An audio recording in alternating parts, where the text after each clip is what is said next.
Good evening. Welcome in daily UPSC editorial audio program. Critic is not crime. The Times of India. Cops get another lesson on basics of democracy from Supreme Court. France abortion right more than just a right. The Economic Times. Passage through India. Amitabh Kant. Now the full editorial. Critic is not crime. The Times of India. Cop get another lesson on basics of democracy from Supreme Court. Even the most collegial of settings will see disagreements. No, no two humans will ever agree on everything. That is by the way we are wired. Plenty of Indians seem to think otherwise.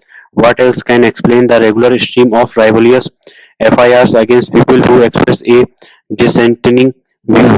What is worse is that police act on it depending on the political wind in a state. WhatsApp disagreement. A WhatsApp group is by design a closed group, not the platform for mass incitement or harm. In Maharashtra, a WhatsApp group member posted that the abrogation of Article 370 was a black day and also greeted Pakistan on its Independence Day. It led to an FIR and Bombay High Court dismissed a writ petition filed by the accused.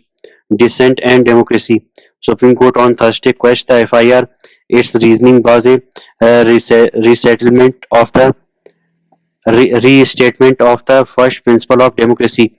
Dissent over policy actions of a government is not a ground to accuse someone of creating enmity between groups or disharmony.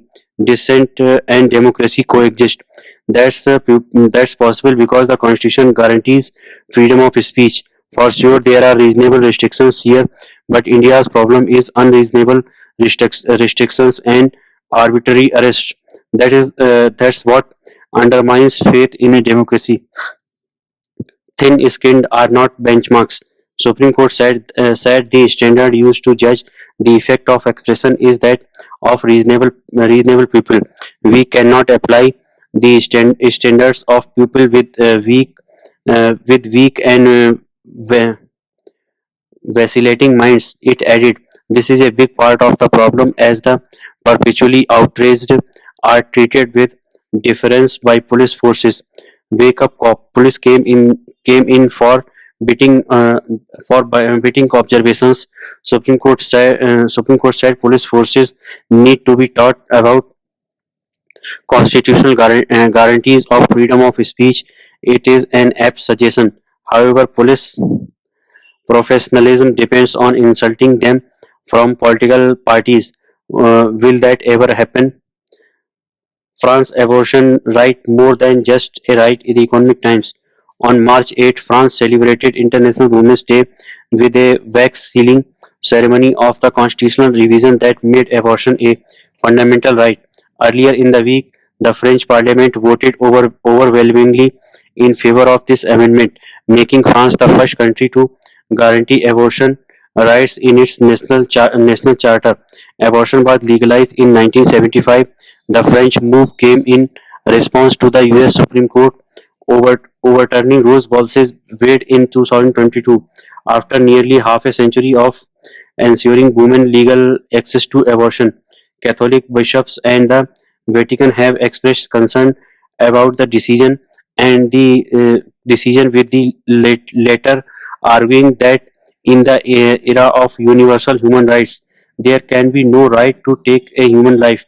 Yet 86% of the public has supported the decision. France has a proud feminist history.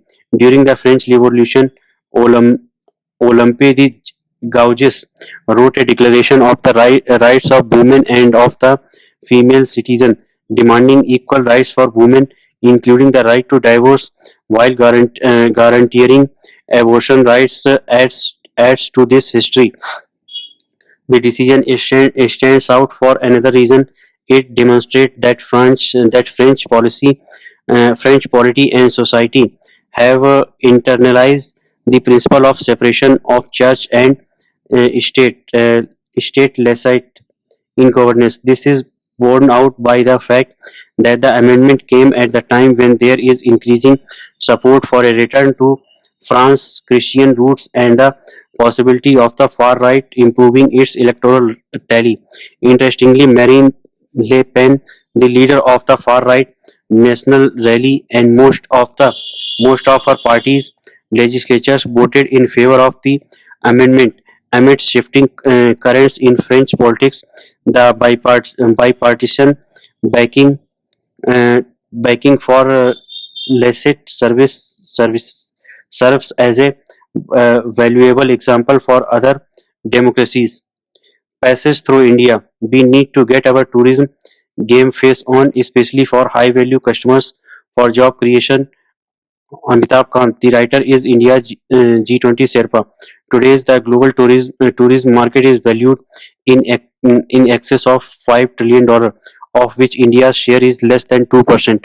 India must aim to create 25 million new jobs through tourism in the next 5 years. States have a key role in making this a reality. Ease of doing tourism, cleanliness of cities, and tourism de- desi- tourist cleanliness of cities and tourist destinations must be accorded the highest priority. Most and ambiguous air quality action plans must be drawn up. States must focus on improving connectivity from airports and stations to tourist destinations and circuits. High speed digital connectivity at these destinations must also be ensured. Development of tourism infrastructure around significant cultural and heritage circuits and destinations in partnership with the private sector is crucial. This includes enhancing connectivity to key Buddhist sites like Kushinagar in UP and Bodh Gaya in Bihar to attract East Asian tourists, ensuring that these destinations are accessible year round. Development of world-class museum and creating unique experiences through PPPs can also serve as cultural beacons of mice and men. India's G20 presidency had positioned the country as a global focal point for the MICE meetings, incentives, conferences, exhibitions, industry hosting over 220 meetings across 60 cities with 1 lakh plus participants showcased India's capability to manage large scale international events.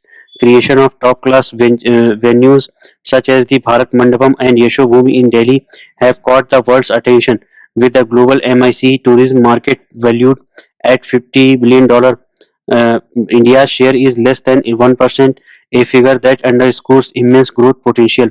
India must now aim to host every global convention and exhibition here, developing convention and visitors bureaus, enhancing international exhibit spaces, and improving overall destination management can serve as critical steps towards realizing India's immense potential in the MICE market.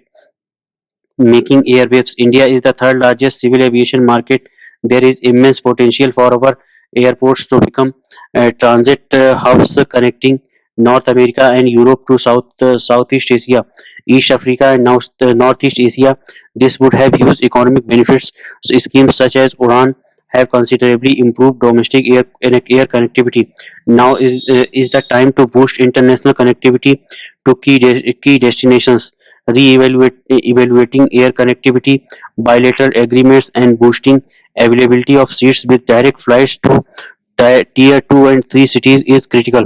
Indian airports must also be positioned as global hubs with direct connectivity to all major global destinations.